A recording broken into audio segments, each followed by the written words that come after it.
لا إله إلا الله وحده لا شريك له له الملك له الملك وله الحمد وهو على كل شيء قدير. Biz mana kuniga 100 marotaba takrorlashga buyurilganmiz sunnatda. Ya'ni Nabiy sallallohu alayhi vasallam kim kuniga 100 marotaba ushbu zikrni qaytarsa, qiyomatda undan yaxshiroq amal bilan hech kim kelmadi dedilar. Va kechgacha shaytonlar unga yaqinlasha olmaydi. Va bu zikrni kim 100 marotaba etsa, 10 ta qulni ozod qilgan ajr beriladi.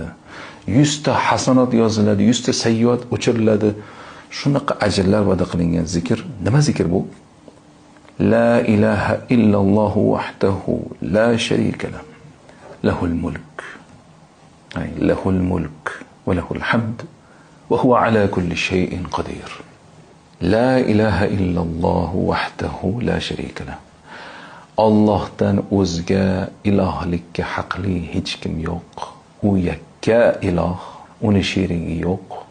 Lahul mulk. Mulk uniki deyilyapti. Kimdir agar nimaga ilohlikka hech kim haqqi yo'q boshqa, nimaga boshqa ham qonun chiqarishga nimaga haqqi yo'q, nimaga boshqalar ham nizom o'rnatishga haqqi yo'q desa, lahul mulk deymiz.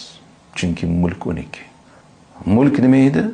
Butun olam, ichidagi butun mahluqotlar va shu jumladan bizni o'zimiz ham, butun insonlar Allohning mulkimiz. Lahul mulk, faqat uniki deyilyapti mulk, boshqa hech kimniki emas. Va lahul hamd, va butun hamd, maqtov Allohga. Ya'ni bizga keladigan nimaki yaxshilik bo'lmasin, biz boshqalarni maqtab urinmaylik. Yo'q. Allohdan keldi bu yaxshiliklar. Shuning uchun maqtov Allohga degan. Shuning uchun nimaki hayotingizda yaxshilik ko'rsangiz alhamdulillah deng.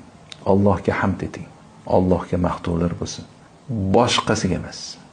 Boshqalarni Alloh sababchi qildi, lekin asli o'zi maqtov Allohga.